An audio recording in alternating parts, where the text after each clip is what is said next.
बिस्मिल्लाहिर्रहमानिर्रहीम, अस्सलामुअलैकुम, good morning, सुबह बखैर। 24/9 में मैं हूँ आपके साथ सीमन हाशमी। अस्सलाम वालेकुम और मैं हूँ बुज़र मौज़म। आप सब good morning, semen out good morning. और इसके साथ उम्मीद करते हैं आपका दिन खैर से गुजरे। आज 23 सितंबर है। आज दुनिया भर में इशारों की ज़बान यानी कि साइन लैंग्वेज मनाया जा रहा है। तो इस हवाले से ये अवेयरनेस होना कि किस तरह से सीखना चाहिए और इसके साथ साथ जो लोग आपके साथ इर्द गिर्द हैं जो नहीं समझ सकते ज़ुबान, तो उनके लिए किस तरह से साइन लैंग्वेज की ट्रेनिंग है, ये बड़ी इंपॉर्टेंट है। बिल्कुल, मैं ऐसे लोगों को डिफरेंटली एबल्ड कहती हूँ। मैं कभी इस चीज़ पे बिलीव नहीं रखती कि वो डिसेबल हैं। जो लोग क़ुव्वत समात से महरूम होते हैं, उनकी ज़िंदगी को बेहतर करने के लिए कहीं ना कहीं हमें इम्प्रोवाइज़ करना पड़ता है। और वो इम्प्रोवाइज़ जो है वो लैंग्वेज की शक्ल में साइन लैंग्वेज की सूरत में सामने आया है, जिसके अब प्रॉपर बाकायदा ट्रेनिंग सेंटर्स और स्कूल्स मौजूद हैं, जहाँ पर इन बच्चों को अगर हम दाखिल कराएँ तो वो अपनी ज़िंदगी के स्टैंडर्ड को, अपनी क्वालिटी ऑफ लाइफ को बहुत बेहतर कर सकते हैं। और यकीन जानिए, ऐसे लोगों में इतनी सलाहियत होती है, ये इतने क्रिएटिव होते हैं, इतने स्ट्रांग होते हैं कि वो अपने पोटेंशियल को जब अचीव करते हैं तो वो बहुत बेहतर तौर पर सामने आते हैं। चूँकि आलमी हैसियत इस दिन को हासिल हो चुकी है 2018 से यूएन के प्लेटफॉर्म के अंदर, तो इस पर हम बात करेंगे। हमारे साथ मौजूद हैं नुसरत साहिबा, जो कि ट्रेनर हैं साइन लैंग्वेज के हवाले से। उनसे हम जानते हैं इस दिन की अहमियत और कैसे ट्रेनिंग की जा रही है। नुसरत साहिबा, बहुत शुक्रिया। क्या कहेंगे आप इस दिन के हवाले से? अस्सलाम वालेकुम। आज का दिन 23 सितंबर international day of sign languages के तौर पे मनाया जाता है। The UN general assembly has proclaimed 23 September as the international day of sign languages in order to raise awareness of the importance of sign language in the full realization of the human rights of the people who are deaf। यानी human general assembly, UN general assembly ने इस दिन को sign language की अहमियत को उजागर करने के लिए दुनिया भर में इसको सेलिब्रेट किया जाता है। और इसकी हिस्ट्री ये है कि दुनिया भर की 135 के करीब डेफ एसोसिएशन जो हैं, वो वर्ल्ड डेफ एसोसिएशन फेडरेशन से मुंसलिक हैं। उन्होंने ये रेजोल्यूशन पास करवाया था 2017 में। उस दिन से ये 2018 से ये दिन सेलिब्रेट किया जाता है। इसका दिन को मनाने का मकसद ये है कि साइन लैंग्वेज को एज ए लैंग्वेज अहमियत दी जाए, जैसे कि नेचुरल लैंग्वेज है और इसके फुल फ्लैज जो है तमाम फीचर्स वो पाए जाते हैं जो कि एक नेचुरल लैंग्वेज में पाए जाते हैं। नेचुरल लैंग्वेज से मुराद है कि जैसे हर इलाके की, हर मुल्क की, हर जगह की एक ज़बान होती है और इस इलाके के लोग ज़बान को अपनी सोच, अपनी फिक्र, अपनी ज़रूरियात को बताने के लिए इस्तेमाल करते हैं। इसी तरह हर जगह के डेफ अफराद की अपनी एक इशारों की ज़बान होती है जो अपनी सोच, अपनी ज़रूरियात, अपने ख्यालात का इज़हार करने के लिए बयान करते हैं। बिल्कुल सही। और नुसरत साहिबा, ये बात बड़ी ज़रूरी है कि इन लोगों को भी एक्सप्रेस करने का और अपनी बात समझाने का या करने का मौका भी मिले। अब ये कहिएगा कि पाकिस्तान कहाँ स्टैंड करता है, जहाँ पर ऐसे लोगों के लिए क्या इनफ इंस्टीट्यूट या सेंटर्स और स्कूल्स मौजूद हैं जहाँ पर ये बच्चे साइन लैंग्वेज सीख सकें? अच्छा, पाकिस्तान में चूँकि इसकी जो है कोई जो है वो लिंग्विस्टिक आस्पेक्ट पे इस पे काम नहीं हुआ। हाँ, एजुकेशनल आस्पेक्ट पे इस पे काम हो रहा है। जैसे कि आपको पता है कि स्पेशल एजुकेशन पाकिस्तान में एक तरह से नया ही कॉन्सेप्ट है और अब तो हम इंक्लूसिव एजुकेशन की तरफ जा रहे हैं। तो जिस तरह स्पेशल एजुकेशन की डेवलपमेंट हुई है, उसी के साथ साथ हमारी साइन लैंग्वेज की भी डेवलपमेंट हुई है। साइन लैंग्वेज के ऐसे इदारे नहीं हैं जहाँ पे कि साइन लैंग्वेज जाके सीखी जा सके। साइन लैंग्वेज की जो तरवीज है वो ज़्यादातर डेफ एसोसिएशंस ने की है। अगर हम इसकी हिस्ट्री को देखते हैं तो इसकी तरवीज में सबसे पहले आपने सुहेल इफ्तिखार साहब का नाम सुना होगा। 1964 में उन्होंने सबसे पहले पाकिस्तान के साइन लैंग्वेज के नंबर्स के जो है वो बनाए थे। और क्योंकि वो खुद डेफ थे, उन्हें पता था कि डेफ अफराद की कितनी प्रॉब्लम्स होती हैं, तो उन्होंने इसको इन्वेंट करवाया था। बिल्कुल, थैंक यू आपका नुसरत साहिबा। और उम्मीद करते हैं कि जिस तरह से आप इस पर काम कर रही हैं, पाकिस्तान में इस पर मजीद काम हो। लेकिन एक चीज़ यहाँ पर बड़ी इंपॉर्टेंट है कि मैंने देखा है कि नेशनल हमारे टीवी पर और इसके अलावा इंटरनेशनली भी अब जब बुलेटिन होते हैं, कोई इस तरह की प्रेस कॉन्फ्रेंस होती है, तो साइन लैंग्वेज के लिए एक वहाँ पर ट्रांसलेटर होते हैं जो कि बताते हैं साइन लैंग्वेज में कि क्या कहा जा रहा है। तो ये एक अच्छी चीज़ है। इससे अरब FTV याद आ गए, सऊदी अरब में बहुत ज़्यादा ये ट्रेंड था कि एक न्यूज़ प्रेजेंटर के साथ जो है वो साइन लैंग्वेज वाले, PTV में पर्टिकुलर बुलेटिन होते थे जिसमें साइन लैंग्वेज, तो आई थिंक इसको प्रमोट भी करना चाहिए और हमें इसको बेहतरी की तरफ लेकर भी जाना चाहिए। इसी के साथ हम अपने प्रोग्राम की तरफ चलेंगे जी। कल बड़ी अहम प्रेस कॉन्फ्रेंस की है फवाद चौधरी साहब ने, और हमेशा की तरह वो जैसे कहते हैं ना कि हर चीज़ खोल कर रख दी है सामने, और उसमें जिक्र हुआ है जी ये जो न्यूजीलैंड की टीम वापस गई है वो किस थ्रेड बेस पर वापस गई है, और फिर इसके साथ साथ क्या क्या सबूत पाकिस्तान के पास अब मौजूद हैं जो हम प्रेजेंट करेंगे, इस पर हम बात करेंगे। और भी बहुत कुछ है, आज के प्रोग्राम पर नजर डालते हैं। दौरे न्यूजीलैंड मनसूखी में भारत मुलव्विस, हकायक सामने आ चुके हैं। मैट्रिक के रिजल्ट में मुल्क की तारीख का अनोखा रिकॉर्ड।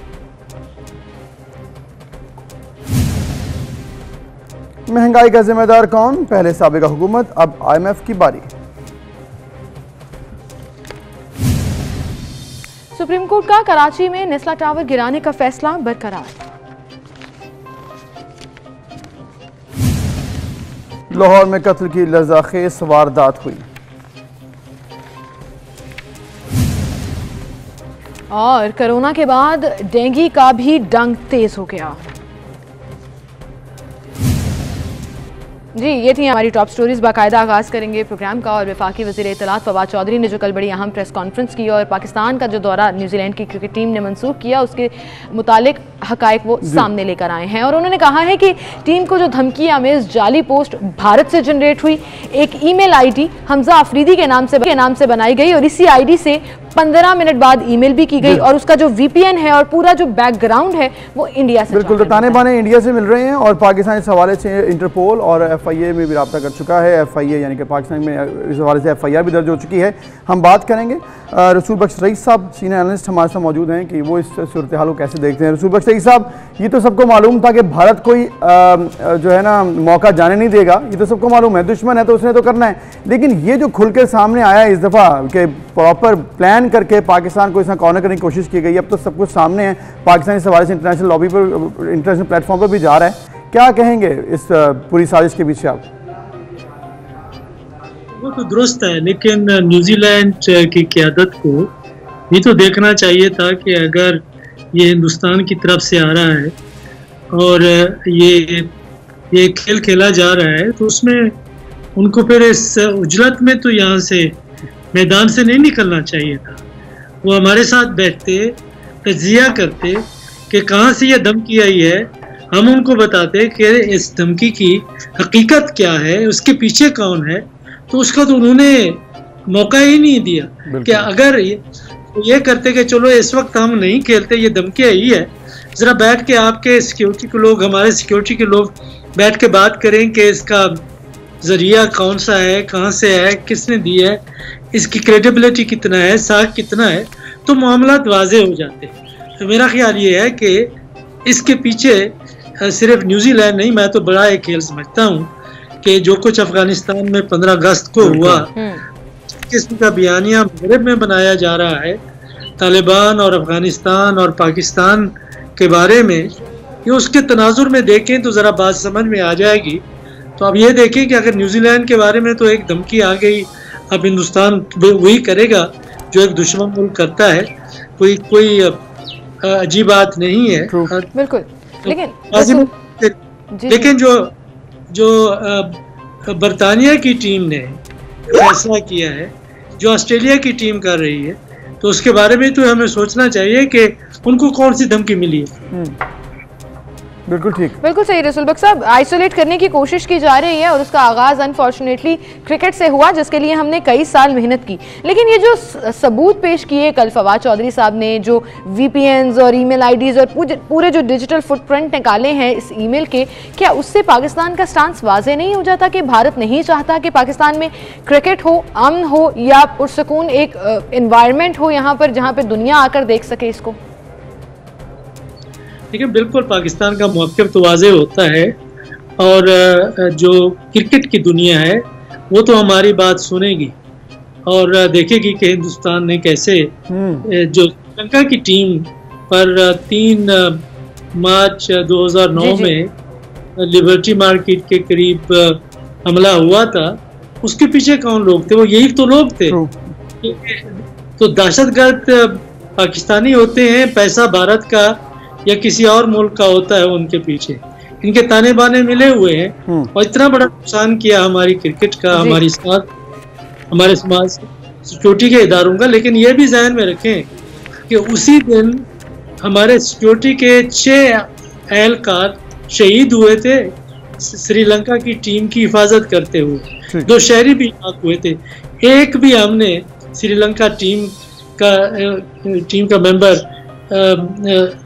हिलाक नहीं होने दिया था, अगरचे 6 जख्मी हुए थे और एक दहशत जरूर फैली थी।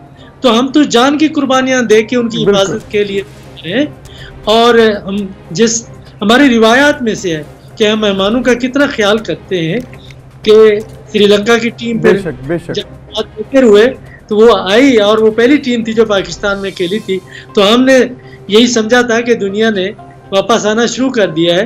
लेकिन ये सारा कुछ हुआ है, न्यूजीलैंड की टीम और ऑस्ट्रेलिया क्या सोच रहा है, इंग्लैंड क्या सोच रहा है, इसको अफगानिस्तान के मसाइल के तनाजुर में और हमने जो मौक़िफ़ अख्तियार किया है कि हम किसी की जंग में शरीक नहीं होंगे और अड्डे हम नहीं हैं। रसूल बख्श शरीफ साहब, इसमें कोई शक नहीं है, वो मौक़िफ़ पाकिस्तान के इंटरनेशनल प्लेटफॉर्म में जंग के हवाले से तो बेहतरीन है। अफगानिस्तान में पाकिस्तान की पोजीशन वाज़ेह है, लेकिन अब पाकिस्तान इस वक्त ऐसी सिचुएशन में लगता है खड़ा है कि क्रिकेट के हवाले से अगर बात करें कि क्या करना चाहिए। अब बात ये भी की जा रही है कि इंग्लैंड और न्यूजीलैंड के हवाले से कानूनी चाराजोई की जाए, जबकि दूसरी जानिब इमरान खान साहब ने कल प्लेयर से मुलाकात की, उन्होंने कहा घबराना नहीं है, कोई बात नहीं, आप मेहनत करें और इस तरह से जवाब दें कि दुनिया आपके साथ खेलने की कोशिश करे। वहीं पर चेयरमैन क्रिकेट बोर्ड रमीज़ राजा साहब कह रहे हैं कि कुछ सख्त बयानात उनके चल रहे हैं कि DNA तब्दील हो गए प्लेयर्स के।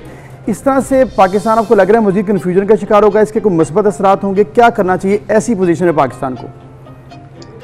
मेरा मशवरा ये है कि अगर कोई तसादुम पे उतर आए जो, तो हमें तसादुम की राह अख्तियार नहीं करनी चाहिए।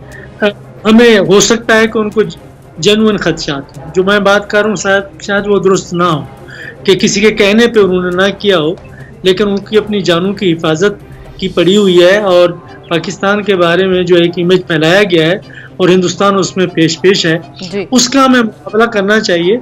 उनसे अफवाह व तफहीम से राजा साहब काफ़ी गुस्से में थे, मुझे गुस्से में नहीं होना चाहिए। हमें बात उनसे करनी चाहिए कि देखिए हम आपके खदशात समझते हैं कि चलो ठीक है, अगर अब यहाँ नहीं खेलते तो कहीं और खेल लेते हैं। खेल को जारी रहना चाहिए। बिल्कुल सही। कि अगर ये आम तरीक़ाकार अख्तियार करेंगे तो वो एक दिन दोबारा पाकिस्तान में इंशाल्लाह वापस आए। इंशाल्लाह। रसूल साहब, आपने सही कहा कि थोड़ा सा हमें सब्र का मुजाहरा ज़रूर करना होगा, लेकिन आप ये भी देखिए उनकी ये वाली बात ठीक थी कि हम कंपनसेशन भी लेंगे और हम ICC में अपना केस लड़ेंगे, जो कि स्ट्रांग हो गया। लेकिन इस तरह से पर्सनल लेवल पर अगर बात कर देना, वो थोड़ा सा नेगेटिव साइड पर चला गया। लेकिन पाकिस्तान की जो अमन के लिए कुर्बानियाँ हैं, क्या ये दुनिया को नज़र नहीं आती? इन खला के लिए अफगानिस्तान से पाकिस्तान ने कितनी भरपूर मदद की। 20 साल तक जो अमरीकी यहाँ पर मौजूद रहे, वहां पर हम एलाय रहे अमेरिका के। अब कहीं ना कहीं इंडिया के साथ इनडायरेक्टली अमेरिका का नाम भी आ रहा है, चूंकि अब आगे इंग्लैंड और ऑस्ट्रेलिया जो रीथिंक कर रहे हैं कि पाकिस्तान का दौरा करना है, यानी इंग्लैंड तो कैंसिल कर दिया, लेकिन उसके बाद तो ये पूरा सिनेरियो कहीं ना कहीं फ्रस्ट्रेट नहीं कर देता आपको कि इतना कुछ करने के बावजूद भी हम पर ट्रस्ट नहीं किया जा रहा? बात यह है कि आपने सुना होगा कि रहना दरिया में और मगरमच्छ से बैर, तो जो मगरमच्छ है जी, वो इतना ज्यादा जख्मी हुआ है और जख्म खुदा है कि उस मगरमच्छ को खुद समझ नहीं आ रही कि वो अपने जख्म ठीक करे या ये है कि मजीद लड़ाइयाँ लड़े। वो गुस्से में है और जिस तरीके के से वो उसका रद्द अमल है वो आपके सामने है। बिल्कुल। ये जिससे वहाँ पे सेक्रेटरी ऑफ स्टेट बिलकम साहब ने बात की कि हम पाकिस्तान से ताल्लुकात का असर नौ जायजा लें जी। तो ये धमकियाँ हैं कि तालिबान के साथ जो मामलात उनके थे वो थे, उन्होंने तो बेचारों ने बाहर खड़े होकर एक हिफाजती हसार पैदा किया कि जिनको भी आप ले जाना चाहते हैं अपने परिंदों को आप ले जाए, हमें नहीं ज़रूरत, लेकिन जाते जाते एयरपोर्ट भी नकारा कर गए। ये देखिए ये वो जो मगरबी तहजीब जिसकी दर्स हमें दिया करते हैं अखलाकियात के, इंसानियत के, तो रुकावट अगर आप एयरपोर्ट की जो तनसीबात हैं उनको आप तबाह करते हैं, तो क्या आप अफगानों का, उन लोगों का जिनको का आप चाहते हैं कि इनखला हो, वो आपके कि मोहब्बत में जल्दी से जल्दी आपके पास पहुंचे, उनके लिए क्या सहूलत पैदा कर रहे हैं या आप उनके लिए मामलात खराब कर रहे हैं। वो गुस्से में, तो हमें गुस्से में नहीं रहना चाहिए, हमें ठंडे दिल से करनी चाहिए। लेकिन जहाँ अपने मफादात की बात आती है, हमें पुरजोर तरीके से कहना चाहिए, कतई नहीं, अड्डे नहीं देंगे, दूसरों की जंगों में हम शरीक नहीं होना। कुछ भी हो जाए, हमें कम से कम हमारी खारजा पॉलिसी में पहली दफा देखा है कि कोई क्लैरिटी तो आई है, कोई रास्ता।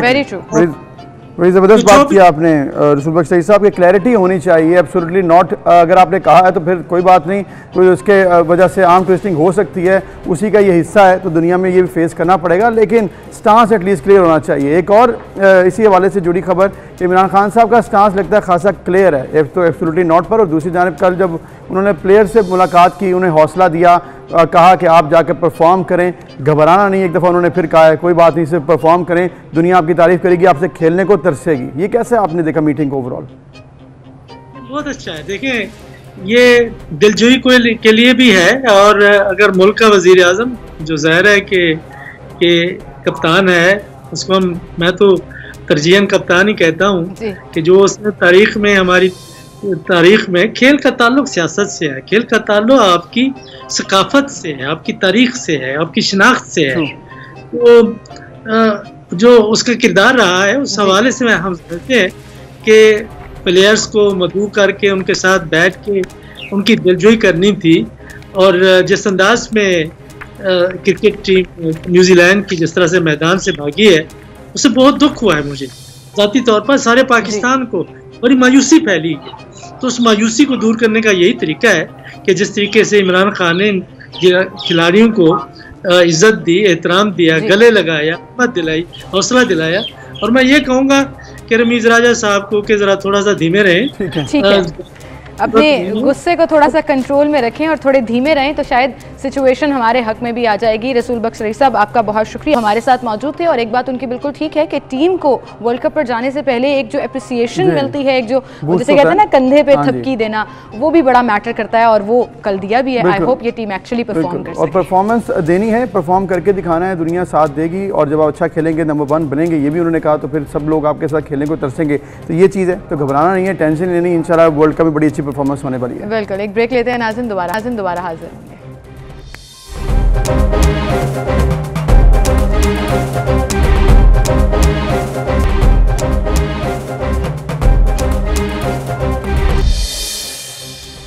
Welcome back. एक बार फिर से आपको खुशामदीद कहेंगे। नाज़िन, आपको भी याद होगा और अब्सर आपको भी पता होगा कि मैट्रिक और एफए के जब रिजल्ट्स आते हैं तो ऐसे रात में ना पेट में कुछ होना शुरू हो जाए, बट हमेशा ये पता होता है कि आपने टॉप करना है या नहीं करना, तो मतलब अच्छे नंबर आ जाना भी बड़ी बात हुआ करती थी। लेकिन आपने कभी ये सुना है कि एक ऐसा स्टूडेंट जिसके पूरे नंबर आ गए, मतलब 1100 में से 1100 नंबर आ गए, कितनी हैरानकुन बात है ये। लेकिन ख्वाब सच्चे भी होते हैं, और ऐसी एक तालिबा है जिनका ताल्लुक मर्दान से है, कंदील, जिनका ये ख्वाब शायद उन्होंने देखा भी नहीं होगा, वो पूरा हो गया। लेकिन उनसे हम जानते हैं कि बाकी क्या उन्होंने सोचा था कभी कि उनके 1100 में से 1100 नंबर आएंगे। तारीख का अनोखा ये रिकॉर्ड है, और ये वो रिकॉर्ड है जो कभी टूट नहीं सकता। मतलब कोई अगर दोबारा आएगा तो 1100 लेगा, लेकिन इनका रिकॉर्ड वहीं पर रहेगा। तो कंदील से हम आपकी मुलाकात करवाते हैं। अस्सलाम वालेकुम कंदील, बहुत शुक्रिया, और सबसे पहले आपको बहुत बहुत मुबारक हो कि आपने इतनी बड़ी अचीवमेंट हासिल की है। वालेकुम अस्सलाम, थैंक यू सो मच। अच्छा कंदील, सबसे पहले तो मुझे ये बता दो कि आप खाते क्या हो, मतलब कैसे तैयारी कर ली, 1100 में से 1100 नंबर ले कैसे लिए, मुझे ये फॉर्मूला समझा दें। हर कामयाबी का राज मेहनत है, तो मेहनत की थी मैंने बहुत ज्यादा, कामयाबी का राज मेहनत ही है। बेशक इसमें कोई शक नहीं है, मेहनत ही कामयाबी का राज होता है। लेकिन चूँकि ये एक अनोखा रिकॉर्ड है, मुल्क की तारीख में ऐसा कभी नहीं हुआ कि 100% मार्क्स आपको मिल चुके हैं। जो आपके सेकंड पे आए हैं उनके भी 198 हैं, लेकिन फिर भी आपका टॉप करना, और इस तरह से टॉप करना कि 100% मार्क्स, क्या किया आपने, कितनी तैयारी थी, क्या सोचा था कि वाकई 100% अचीवमेंट हासिल होगी या कुछ कमी नज़र आ रही थी?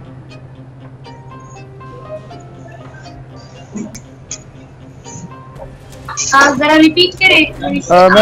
जी कंदील, मैं पूछ रहा हूँ कि जब आपने पेपर्स दिए थे, एग्जाम दिए थे, तो तब आपको लग रहा था कि आपके 100% आएंगे, या फिर कहीं ना कहीं आपको नजर आ रहा था कि कुछ मार्क्स कट सकते हैं, जो कि बाद में तो नहीं कटे? जी खुद पर यकीन था मुझे, क्योंकि मेहनत की थी बहुत ज्यादा, और मुझे अपने अल्लाह पर भी पूरा यकीन था कि इंशाल्लाह वो मेरी मेहनत रायगा नहीं जाने देगा। लेकिन मुझे ये यकीन नहीं था कि मेरे फुल बाय फुल मार्क्स आ जाएंगे, लेकिन ये यकीन जरूर था खुद पर कि मैं इंशाल्लाह बहुत अच्छे मार्क्स लूंगी, टॉप 3rd में आऊंगी। 3rd 2nd का सोचा था, लेकिन फुल मार्क्स आ जाएंगे ये मैंने नहीं सोचा। अरे ये नहीं सोचा था, लेकिन ये हो गया ना। और अब आपने ना सिर्फ अपना बल्कि अपनी पूरी फैमिली का, अपने पेरेंट्स का नाम भी रोशन किया और मुल्क की तारीख का ही रिकॉर्ड बना दिया। अच्छा कंदील, मुझे ये बताएं कि अक्सर जब आप पेपर्स देते हैं ऑब्जेक्टिव सब्जेक्टिव का भी जिक्र आ जाता है, लेकिन कुछ टेक्निक्स भी होती हैं। जवाब तो सबके ठीक हो ही जाते हैं, मतलब 1098 वाले के भी जवाब ठीक होंगे, लेकिन कहीं ना कहीं किसी टेक्निक, हैंड राइटिंग या कोई तरीक़ेकार कुछ होता है ऐसा कि आपने कोई SOP बनाया हुआ था कि मैंने पेपर ऐसे अटेम्प्ट करना है, प्रेजेंटेशन उसकी ऐसे करनी है पेपर की कि बस मुझे एक भी नंबर ना काटे जो एग्जाम चेक करने वाले हैं?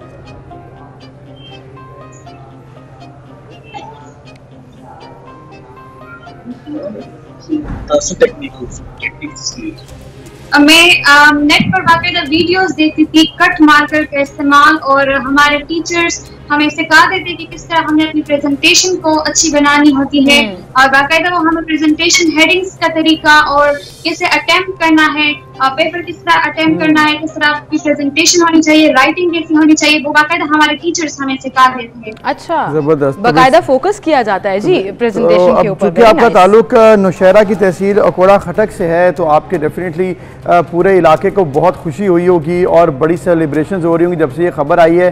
तो कैसा रिस्पांस था आपका ओवरऑल फैमिली का और पूरे इलाके का जब आपका पता लगा कि टॉप कर गए हैं? पूरे पाकिस्तान में इतना कभी ऐसे नंबर नहीं लिए किसी ने। बहुत ज्यादा खुशी हुई थी सबको, पूरी फैमिली को। पहले तो मैं रोने लग गई, मुझे यकीन नहीं आ रहा था, और फिर मेरे कजन्स ने मेरा शानदार इस्तकबाल किया जब मैं वहां से आई, और फूल निछावर किए और रात को फायरवर्क्स भी की। सब बहुत ज्यादा खुश थे और बहुत ज्यादा खुश थे, एक्साइटेड थे सब, और मुझ पर बहुत फख्र करते। बिल्कुल, और हम भी आप पर फख्र करते हैं कंदील। आपने ना सिर्फ अनोखा रिकॉर्ड बनाया, बल्कि सबको जो है वो जैसे कहते हैं ना दिल खुश कर दिया जी, इतनी पढ़ाकू बच्ची है। लेकिन कंदील, एक इम्पैक्ट जो पड़ता है ऐसे लोगों का, वो ये कहा जाता है कि हर वक्त किताबें खोल के शायद बैठे रहते हैं, वो किताबी कीड़ा होते हैं, उनको जिंदगी में और कोई काम नहीं होता सिवाय किताबों को याद करने के। तो आपकी रूटीन क्या थी? क्या हर वक्त वाकई में आप बुक्स पढ़ते रहते थे? कोई अकेडमी ज्वाइन की हुई थी या स्कूल का बड़ा इंपॉर्टेंट रोल था इसमें? थोड़ा सा इस बारे में बताइएगा। स्कूल का बहुत ज्यादा इम्पोर्टेंट रोल था, क्योंकि हमारे स्कूल में एनवायरनमेंट बहुत ज्यादा अच्छा है पढ़ाई का, वो हमें बहुत ज्यादा अच्छे तरीके से पढ़ाते हैं। और जब हम student model high school Akora Khattak, तो मैं इस इदारे में पढ़ती हूँ, और जब हम पढ़ते हैं ना तो किसी और इदारे की मतलब ट्यूशन वगैरह किसी और चीज की जरूरत नहीं होती, क्योंकि हमारे टीचर्स शाम के 5 बजे तक हमारे लिए अवेलेबल होते हैं। कोई मसला कोई काम हो तो हम उनसे फौरी राब्ता कर लेते हैं, और फिर हमें कोई भी नहीं होता, कोई मसला हम डिस्कस कर लेते हैं अपने टीचर्स से। और इसके साथ कोई ट्यूशन मैंने नहीं की थी, और ये नहीं कि हर वक्त स्टडीज करती, मैं इसके साथ कोई और एक्टिविटीज भी करती थी, मतलब मैं स्केचेस वगैरह बनाती थी।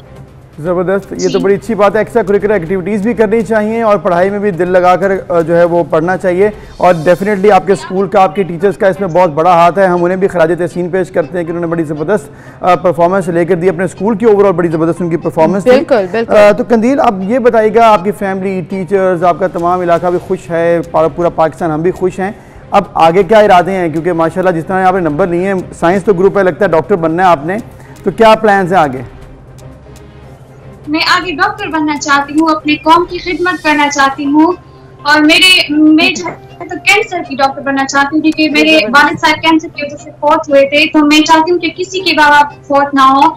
मैं चाहती हूँ कि मैं लोगों का मुफ्त इलाज करूँ, और हमारे मतलब पाकिस्तान में ये बेहतरीन शोबा है जिसमें हम अपने कौम की खिदमत कर सकते हैं। मेडिकल ये बेहतरीन शोबा है, तो मैं इसी में जाकर लोगों की खिदमत करना चाहती हूँ, गरीब लोगों की मदद करना चाहती हूँ, मुफ्त उनका इलाज करना चाहती हूँ, अपने कौम मिल्लत की खिदमत करना चाहती हूँ। अल्लाह ताला जरूर आपको इसमें कामयाब करे कंदील। लेकिन आप जैसे लोगों की वजह से ना हमें बड़ा नालायक फील होता है कि हमने पता नहीं क्या किया मैट्रिक में, FSC में, और इतने बड़े बड़े ख्वाब देखे लेकिन हुआ नहीं। बट आप जैसे लोग जो हैं वो ना सिर्फ मुल्क का नाम रोशन करते हैं, बल्कि आगे बढ़कर अपनी फैमिली के लिए भी बहुत कुछ करते हैं। तो कंदील, जो लोग आपको देख रहे हैं और ऑब्वियसली जिन्होंने अब पेपर्स देने हैं, जो 9th में है, प्री मैट्रिक और मैट्रिक, उनके लिए आप क्या मैसेज देना चाहेंगी? क्योंकि अब आप रोल मॉडल तो बन गई हैं, क्योंकि आपने रिकॉर्ड बना दिया है। तो उन स्टूडेंट्स के लिए मैसेज क्या है? किस तरह वो अपनी स्टडीज पर फोकस करके 1100 नहीं तो कम से कम अच्छे नंबर ही ले लें?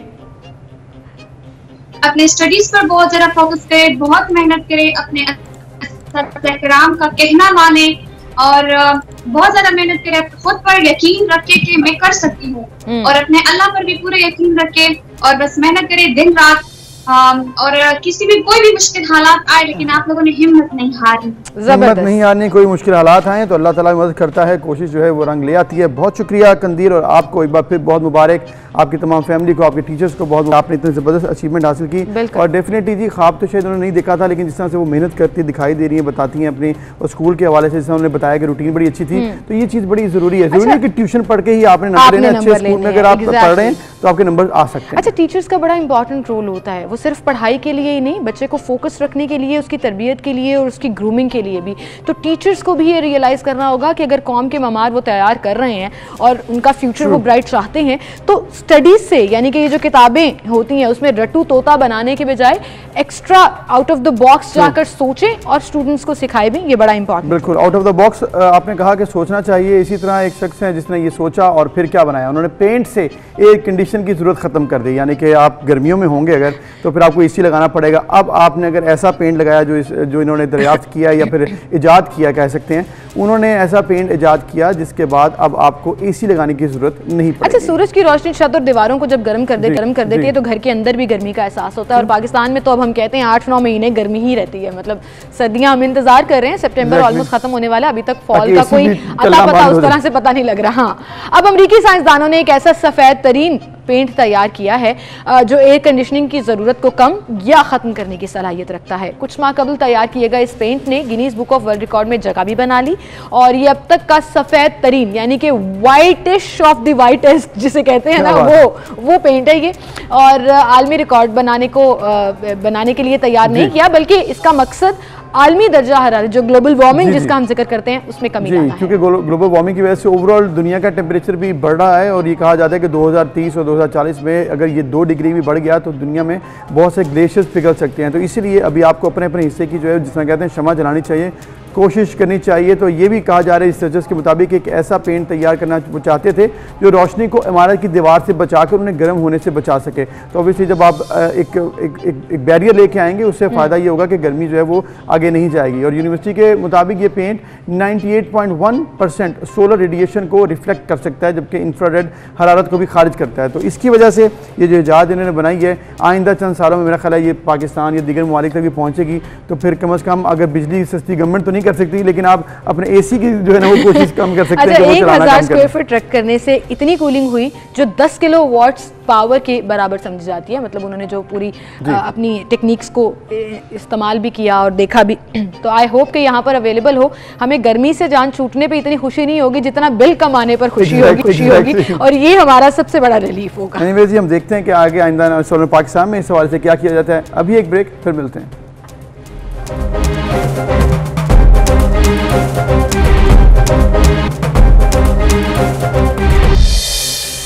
Welcome back. एक बार फिर से आपको खुशामदीद कहेंगे। नाज़रीन, पाकिस्तान में हम जब एजुकेशन सिस्टम की बात करते हैं तो हमारी यूनिवर्सिटीज़ के अंदर तरह से तरबियत दी जा रही है, किस तरह से पढ़ाया जा रहा है और क्या क्या फैसिलिटीज़ दी जा रही हैं स्टूडेंट्स को, वो चाहे रिसर्च के हवाले से हो, थ्योरी के हवाले से हो या प्रैक्टिकल पॉइंट ऑफ व्यू से हो, ये बड़ा इंपॉर्टेंट रखती है। और ख़ास तौर पर जब हम दूर दराज के इलाकों में भी ऐसी यूनिवर्सिटीज़ इस्टेब्लिश कर लें कि स्टूडेंट्स को all the way metropolitan cities में ना आना पड़े, बल्कि अपने ही देर एंड देन ज़िले में या अपने शहर के करीब वो एजुकेशन हासिल कर लें, तो ये भी एक बड़ा रिलैक्सिंग पॉइंट होता है। बिल्कुल। ऐसी एक यूनिवर्सिटी है जी, इस्लामिक यूनिवर्सिटी भावलपुर, जो कि नामवर आलमी जामियात में भी शामिल हो चुकी है। टाइम्स एजुकेशन हायर एजुकेशन की हालिया रैंकिंग में इस्लामिया यूनिवर्सिटी भावलपुर मजमूई तौर पर पाकिस्तान भर में 12वें नंबर पर आई है, जो कि इसके मैार में बेहतरी भी बताती है और इसके साथ साथ आलमी मैार पढ़ाया जा रहा है बच्चों को, ये भी इसमें अक्कासी हो रही है। तो इस पर हम बात करेंगे। हमारे साथ मौजूद हैं डॉक्टर अतहर महमूद साहब, जो कि वाइस चांसलर हैं यूनिवर्सिटी के। उन्हें हम खुशामदीद कहते हैं। डॉक्टर साहब, बहुत शुक्रिया, आपने वक्त दिया।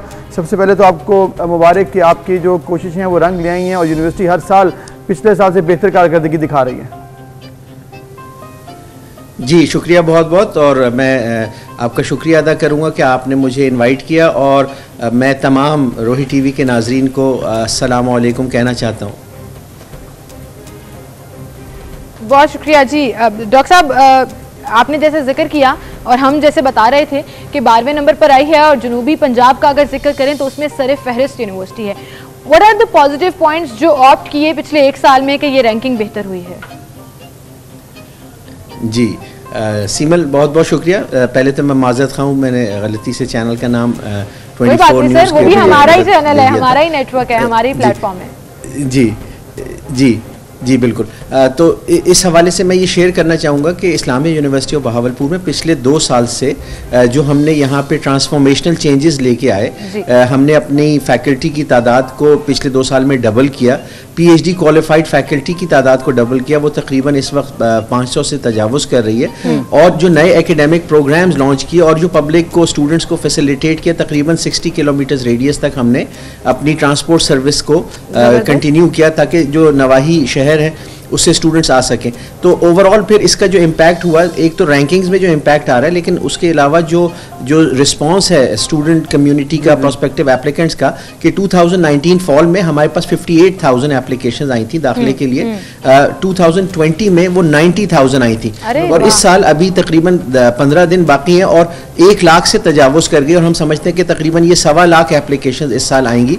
तो आप ये देख सकते हैं कि पब्लिक न सिर्फ फैसिलिटेट हो रही है, बल्कि पब्लिक का जो ट्रस्ट है, क्योंकि रैंकिंग में भी इजाफा हो रहा है, हमारी जो फैकल्टी है उसकी रिसर्च पब्लिकेशंस इंटरनेशनल जर्नल्स में आ रही हैं, और फिर जो रिसर्च है, इस्लामिया यूनिवर्सिटी पिछले साल के अंदर एक 4th जनरेशन यूनिवर्सिटी बन चुकी है, जिसके कॉटन सीड्स जो हमने डेवलप किए हैं वो बड़े पैमाने पे पाकिस्तान में जो कॉटन का रिवाइवल है उसमें तकरीबन 50% एरिया पे वो सीड्स इस्तेमाल हो रहे हैं और कॉटन का रिवाइवल उनसे हो रहा है। उसके अलावा एग्रीकल्चर में, वेटनरी में और सोशल साइंसेज में इस्लामिया यूनिवर्सिटी जो है उसके रिसर्चर्स कंट्रीब्यूट कर रहे हैं बहुत पॉजिटिवली पाकिस्तान की सोशो इकोनॉमिक डेवलपमेंट में। बिल्कुल ठीक, बिल्कुल सही आपने कहा, रिसर्च पर भी काम हो रहा है, ओवरऑल भी यूनिवर्सिटी के करिकुलम में बेहतर काम हो रहा है। तो डॉक्टर साहब आप ये बताइएगा, अब चूँकि पाकिस्तान में तो बेहतरी आ रही है एजुकेशन में, अब यूनिवर्सिटीज़ में भी मयार बेहतर हो रहा है, हर साल आपकी यूनिवर्सिटी भी बेहतर काम कर रही है और परफॉर्म भी कर रही है, क्या समझते हैं आप मज़ीद क्या काम होने चाहिए कि इंटरनेशनल स्टैंडर्ड के हिसाब से भी हमारी यूनिवर्सिटीज़ आलमी दर्जाबंदी में ऊपर जाएँ, नंबर 100 के अंदर आएँ, इस पर क्या किया जा सकता है? जी अबूज़र, हमें इसमें मज़ीद काफ़ी काम करने की ज़रूरत है। जैसे इस्लामिया यूनिवर्सिटी में हमने महसूस किया कि हमारे पास जो इंफ्रास्ट्रक्चर है, जो लेबॉरेटरीज़ हैं, जो बिल्डिंग्स हैं, उनको अपग्रेड करने की ज़रूरत है, इंटरनेशनल स्टैंडर्ड पे लाने की ज़रूरत है हमारी लेबॉरेटरीज़ को, क्योंकि स्टूडेंट्स तो हार्ड वर्किंग होते हैं लेकिन उनको एनवायरनमेंट भी लेटेस्ट अगर मिलेगी तो वो वर्ल्ड लेवल और वर्ल्ड क्लास की आउटपुट दे सकते हैं। तो इस वक्त हम फेडरल गवर्नमेंट और प्रोविंशियल गवर्नमेंट की सपोर्ट से अपने इंफ्रास्ट्रक्चर को यहाँ पे अपग्रेड कर रहे हैं। हम यहाँ पे मज़ीद हॉस्टल्स प्रोवाइड कर रहे हैं, क्योंकि हमारा जो साउथ पंजाब है इसकी ज्योग्राफी ऐसे है कि बहावलपुर डिवीज़न जो है पंजाब का सबसे बड़ा एरिया वाइज डिवीज़न है और यहाँ काफ़ी दूर उफ्तादा इलाके बनते हैं। हमारा जो कवरेज है तकरीबन 400 किलोमीटर के रेडियस में है, तो हम लोकल पब्लिक को भी फैसिलिटेट कर रहे हैं और दूर दराज बलूचिस्तान के स्टूडेंट्स वो भी यहाँ पढ़ने आते हैं, क्योंकि जो प्रोग्राम्स की वैरायटी इस्लामिया यूनिवर्सिटी के पास है, तकरीबन 280 डिफरेंट प्रोग्राम्स हैं BS, MS और PhD लेवल पे। तो तकरीबन 130 टीचिंग डिपार्टमेंट्स हैं और ये 280 प्रोग्राम्स हैं जिनसे पब्लिक मुस्तफ़ीद हो रही है। इसमें ऐसे यूनिक प्रोग्राम्स भी हैं जो दूसरी जगहों पे इजीली अवेलेबल नहीं है। ज़बरदस्त जी, 280 प्रोग्राम्स एक जगह पर होना और एप्लीकेशंस का एकदम से ग्राफ ऊपर चले जाना और करीबन 1.25 लाख के करीब एप्लीकेशंस आना, सर ना सिर्फ ये ट्रस्ट दिखाता है इस्लामिया यूनिवर्सिटी पर, बल्कि उस एरिया के वो लोग जो किसी तौर नहीं आ पाते अपने घरों से बहुत दूर, उनके लिए बहुत बड़ी फैसिलिटीज़ है। जैसे आपने ट्रांसपोर्ट का जिक्र किया, आपने हॉस्टल फैसिलिटीज़ का जिक्र किया। अगर हम रिसर्च साइट का जिक्र करें जिसमें हमारे PhD स्कॉलर्स और इससे रिलेटेड, जैसे आपने कहा कि इंटरनेशनल जर्नल्स में हमारे यहाँ से आर्टिकल्स जा भी रहे हैं, उसको किस हद तक इम्प्रूव किया जा रहा है और उसमें कितना और टाइम लगेगा? जी सीमल, रिसर्च में हमारी जो कोशिश है कि हम अपनी रिसर्च को पब्लिकेशंस जो है वो एक पैमाना ज़रूर है, वो आपको रैंकिंग में लाता है, लेकिन आपका सोशियो इकोनॉमिक इम्पैक्ट तब होता है जब आपकी जो रिसर्च है वो लोकल प्रॉब्लम्स पे हो और वो अप्लाई हो सके। तो यहाँ पे हमारा फोकस है एग्रीकल्चर सेक्टर जो हमारी इकोनॉमी का, इस रीजनल इकोनॉमी का बैकबोन है, और दूसरा कि वैल्यू एडेड प्रोडक्ट्स की जो डेवलपमेंट है, हम अपनी रिसर्च को, हमारे रिसर्चर्स फोकस कर रहे हैं कि यहाँ के जो रॉ मटेरियल्स बहुत अच्छे प्रोड्यूस होते हैं तो उसमें मल्टी स्टेज वैल्यू एडिशन की जाए, क्योंकि उससे जो है प्रॉस्पेरिटी, इकोनॉमिक ग्रोथ और नेशनल GDP बढ़ सकता है अगर हम high quality high value products को एक्सपोर्ट करेंगे। राइट, ज़बरदस्त जी। डॉक्टर साहब आपका बहुत शुक्रिया और आपको हम गुड लक कहते हैं। आइंदा आने वाली कोशिश पाकिस्तान में इसी तरह बेहतर काम करते रहे। इंटरनेशनली फिर पाकिस्तान का जब एजुकेशन स्टैंडर्ड बढ़ेगा तो फिर पाकिस्तान जो आलमी दर्जाबंदी में मजीद बेहतरी आएगी और यही हमारा टारगेट होना चाहिए। बिल्कुल, और तालीम नहीं तरबियत भी करनी है, ये फोकस अगर यूनिवर्सिटीज़ रख लें तो आप यकीन जानिए कि जो लॉट यूनिवर्सिटी से बाहर निकलेगी वो बड़ा ज़बरदस्त तरीके से ना सिर्फ अपनी क्रिएटिविटी दिखा सकेगी बल्कि पोटेंशियल दिखा सकेगी। एक छोटी सी ब्रेक लेते हैं, फिर आते हैं।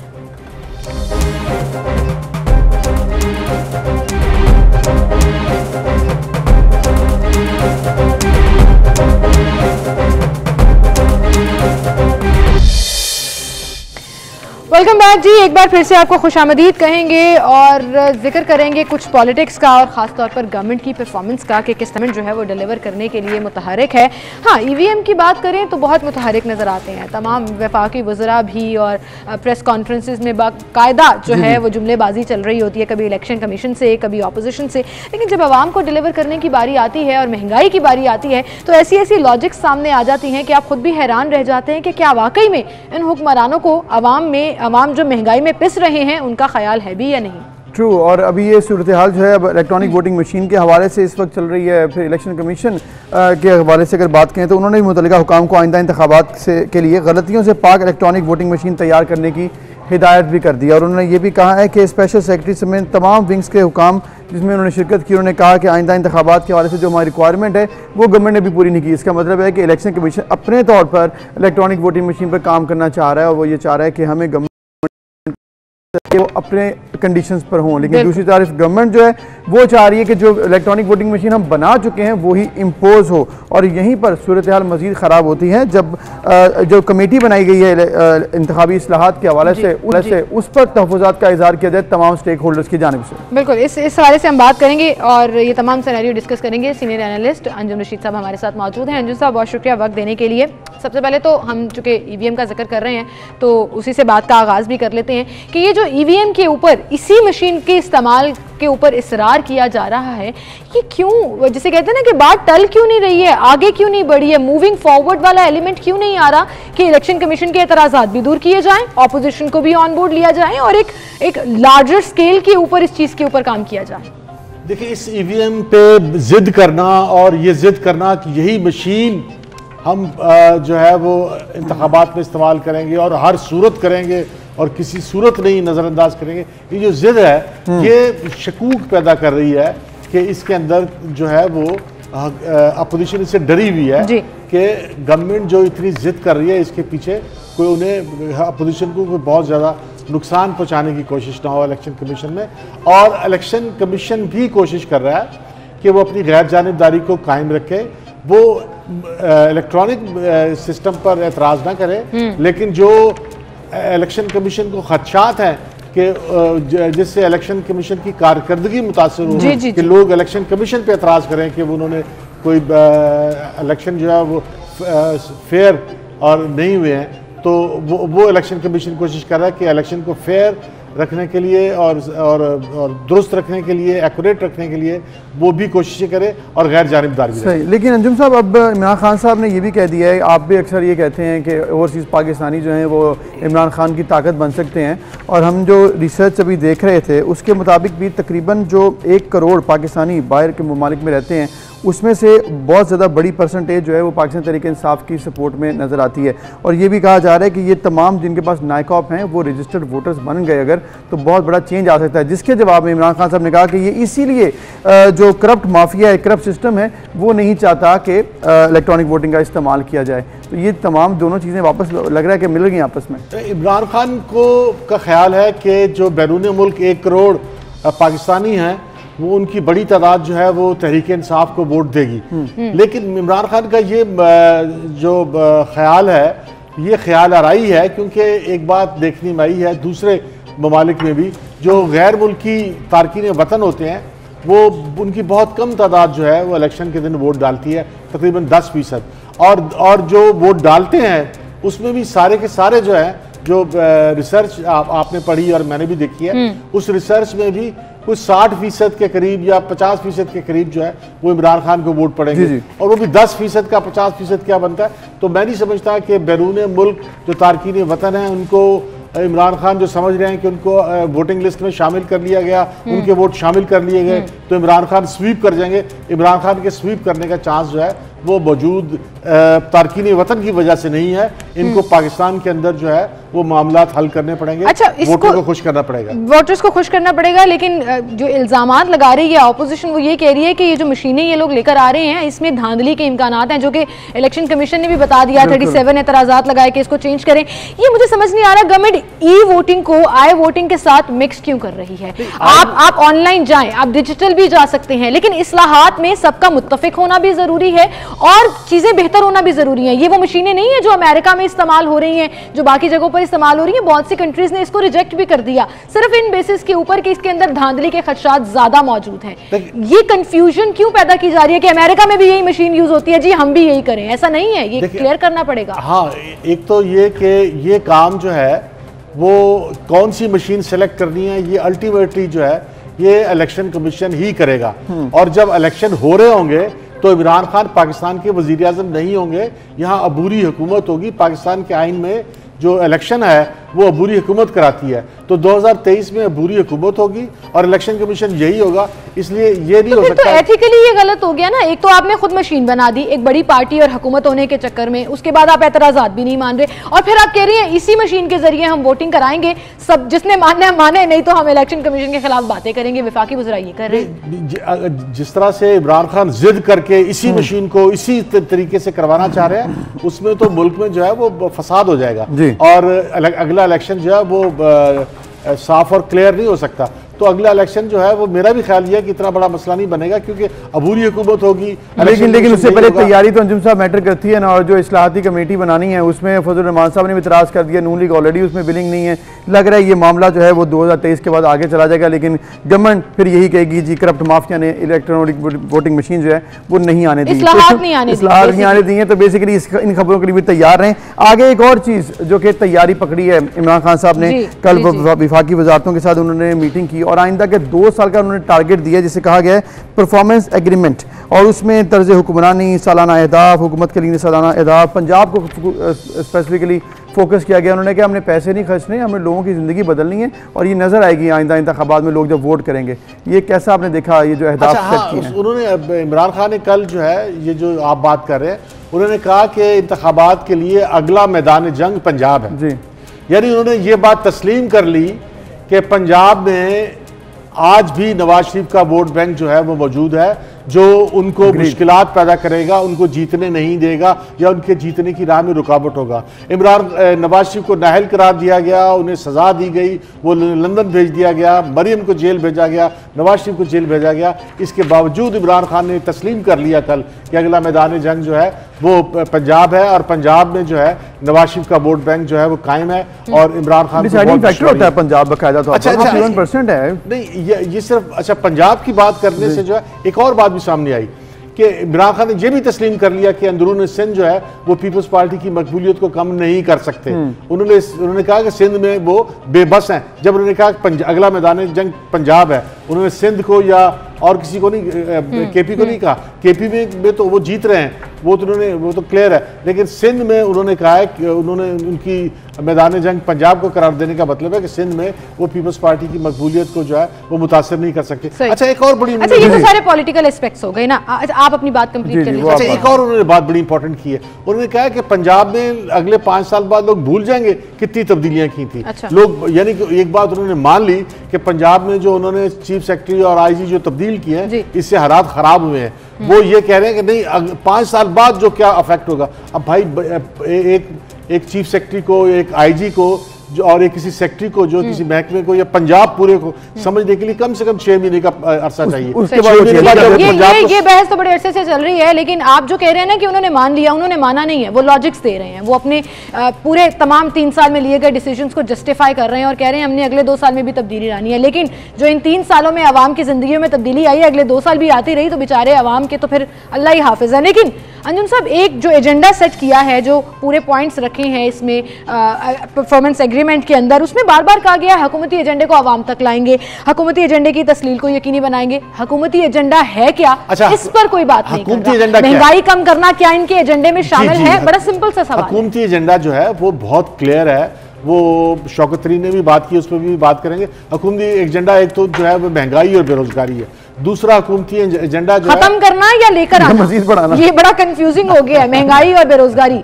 मतलब महंगाई खत्म करना एजेंडा है या महंगाई मजीद करना एजेंडा है? अब देखें ना कि इनकी हालत ये है कि सीमेल जो है वो भी कहने के पे मजबूर है कि महंगाई इतनी है कि पता नहीं चल रहा कि गवर्नमेंट की ख्वाहिश क्या है। अब गवर्नमेंट की ख्वाहिश जो है वो तो यकीनन ये होगी कि महंगाई कम हो, लेकिन ये ना अपनी इसमें अहलियत साबित नहीं कर पा रहे, इसमें साबित नहीं हो रहे। अच्छा, अफसोस तब होता है ना अंजुम साहब जब आप जिक्र करते हैं, खित्ते में कंपैरिजन शुरू कर देते हैं। कल शौकत तरीन साहब ने कहा कि पाकिस्तान में पेट्रोल 123 रुपए, इंडिया में 250 रुपए। तो क्या उनको नहीं पता कि इंडियन करेंसी और पाकिस्तानी रुपए का डिफरेंस कितना है? यहाँ अगर लोग 10,000 कमा रहे हैं तो वहां पर यही 10,000 रुपए जो है वो बढ़ जाते हैं। उनकी जराए आमदन ज्यादा है, वो ज्यादा कमा रहे हैं, इसलिए ज्यादा है। क्यों ये कंपैरिजन भोंदा किस्म का किया जाता है लिटरली, जिसमें कोई लॉजिक समझ नहीं आता? शौकत तरीन ने एक बात यह है कि ये बात तस्लीम की है कि महंगाई हो रही है। वो फवाद चौधरी की तरह उन्होंने ये नहीं कहा कि हो कहाँ रही है, लोग गाड़ियां खरीद रहे हैं, बाइक्स खरीद रहे हैं, तो महंगाई है नहीं, लोग तो बड़े खुश हैं, हमारा एग्रीकल्चर सेक्टर इंप्रूव कर गया, लोग बड़े खुश। हाँ, ये नहीं कहा शौकत तरीन ने कहा महंगाई है, और उन्होंने कहा महंगाई की वजह जो है वो हम नहीं है, IMF है। एक ही बात है, IMF को आपने लिया, पहले पिछली हुकूमतों में डालते थे, अब उन्होंने कहा IMF में डाल दिया। और एक चीज और उन्होंने इसमें ऐड की है, उन्होंने कंपैरिजन किया कि हम इतना ज्यादा महंगाई कर सकते थे, जैसे आटा चीनी चावल के हवाले से उन्होंने कहा है, लेकिन उन्होंने कहा हमने कदरें कम की है, प्रेशर कम डाला है। तो यहाँ पर भी लोग क्या शुक्रिया अदा करें इनका, ये उन्होंने कहा है कि महंगाई की वजह जो है वो डॉलर का बाहर जाना है। डॉलर बाहर जाने की वजह जो शौकत तरीन ने कल बताई कि पाकिस्तान में कारें दरामद की गई हैं। अब कारें दरामद करने से डॉलर बाहर गया और डॉलर की कमी से महंगाई हुई है।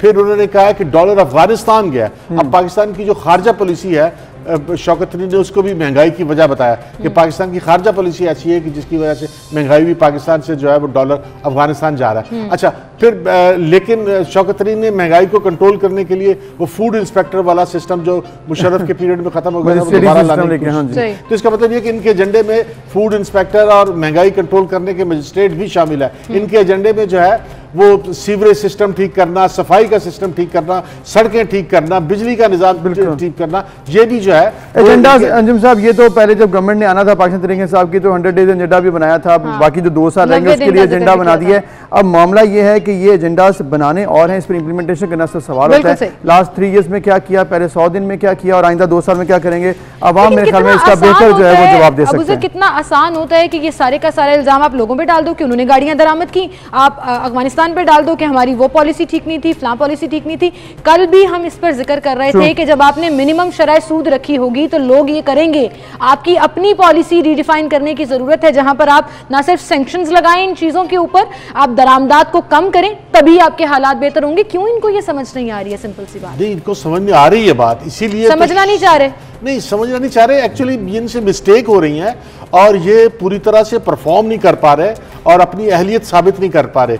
ये बात उन्होंने माना है कि कारें तो मेरी मर्जी से तो दरामद नहीं हो रही, कारें तो गवर्नमेंट ने दरामद, वो पॉलिसी ऐसी है। तो लेकिन कारें दरामद करने की वजह से डॉलर बाहर गया और महंगाई बढ़ गई है। अब 70 का होगा जो है तो महंगाई तो बढ़ेगी, डॉलर अगर और बढ़ गया तो महंगाई और बढ़ेगी। बात सारी है कि आपने प्लानिंग क्या की है, फिर इंप्लीमेंटेशन आप कैसे करते हैं, गवर्नेंस के अगर आप माफिया पे डाल देंगे तो ये जवाब नहीं है। माफिया को कंट्रोल करना भी गवर्नमेंट का काम होता है, एडमिनिस्ट्रेशन का काम होता है। अगर आप ये एंड पे ये कह दें कि जी IMF की वजह से हो गया, पिछली हुकूमतों की वजह से हो गया और इसके साथ साथ माफिया की वजह से हो गया, तो ये जवाब नहीं है। लोग रिलीफ जानना चाहते हैं, क्या मिलेगा उनको? ये सवालात के जवाबात नहीं है जो कि गवर्नमेंट देती है। ऐसा लगता है जैसे जब ये इस तरह की लॉजिक देते हैं ना, ऐसा लगता है IMF खुद आया था हमारे पास कि हमसे कर्जा भी ले लो, हमारी बात भी मान लो, सारे का सारा दारो, हमारा इसमें कोई कसूर नहीं है। बहरहाल ये तो हालात आने वाले 2 साल के बताएंगे कि गवर्नमेंट का इंटेंशन है इस चीज़ को कंट्रोल करना या नहीं। फिलहाल हम एक ब्रेक की तरफ जाने, ब्रेक लेते हैं, दोबारा हाजिर होंगे।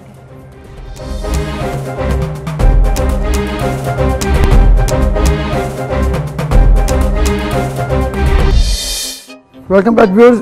अब हम बात करेंगे क्राइम की सिचुएशन के हवाले से, खुसूसन पंजाब और उसमें लाहौर जो कि बागों का शहर कहा जाता है, इस वक्त कत्ल की आमाजगाह बन चुका है। रोजाना एवरेज है कि 1 से ज़्यादा लाहौरी कत्ल हो रहे हैं और इतने दर्दनाक वाक़यात हम सुनते हैं, जो कि रिसेंटली भी हमने देखा कि एक लड़के ने अपनी माँ और भाई को कत्ल कर दिया। मतलब इस तरह के वाक़यात जब होंगे तो फिर दिल भी खून के आंसू होता है और हम परेशान होते हैं कि हमारा माशरा किस तरफ जा रहा है। बिल्कुल, एज सोसाइटी हम किस तरफ जा रहे हैं और ख़ास तौर पर जायदाद जैसे तनाज़े पर अगर ये हो, वैसे से तो किसी तौर भी जायज़ नहीं है। लेकिन क्या इस तरह के इंसिडेंट्स में पुलिस अपना रोल प्ले कर सकती है?